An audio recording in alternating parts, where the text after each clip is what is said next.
if you're Singaporean or PR, you sure have CPF. Okay, it's just how much and how you contribute. All right. So CPF always come in these four accounts, right? OA, SA, MA, and RA.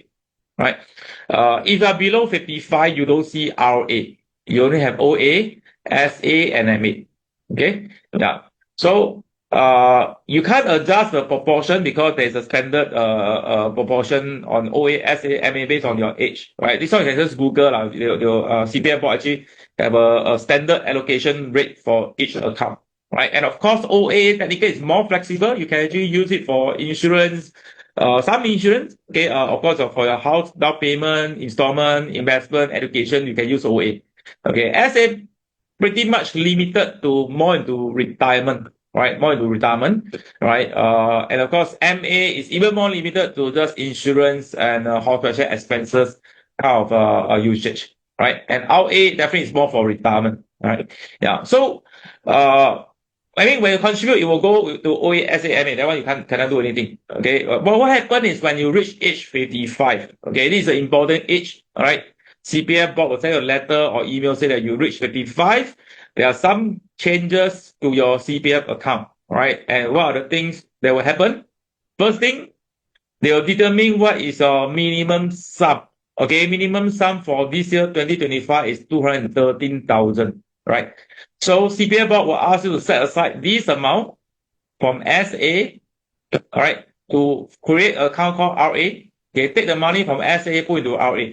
Okay, if SA is not sufficient, they pull from OA and put into RA.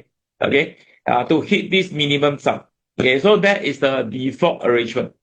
CPF will take out money from SA to RA, and then CPF board will take OA to RA to meet your minimum sum. Okay, if you don't do anything, this is a default arrangement, right? So what is this minimum sum? Okay, technically they are locking in this amount, okay, but they'll pay it to you in the future, okay, through a scheme called CPF Life, right? I'll come to CPF Life, which technically is can be quite confusing, right? So if you look at it, if you are someone that say, I want to retire from 55, I want to take out money from CPF at 55, you can, okay, only if you set aside this amount in RA.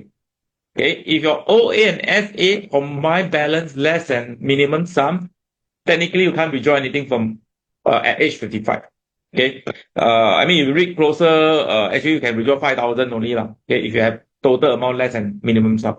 Okay, so that is a basic structure. Okay, I know some of you may not reach 55 now, right? Probably 10, 20 years later, right? But you need to know what is the so-called ultimate outcome on how to get back the money now, right? Yeah.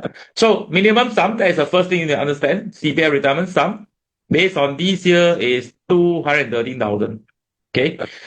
And stated that it will increase by about 3% per year. So next year, minimum sum will be 220,000.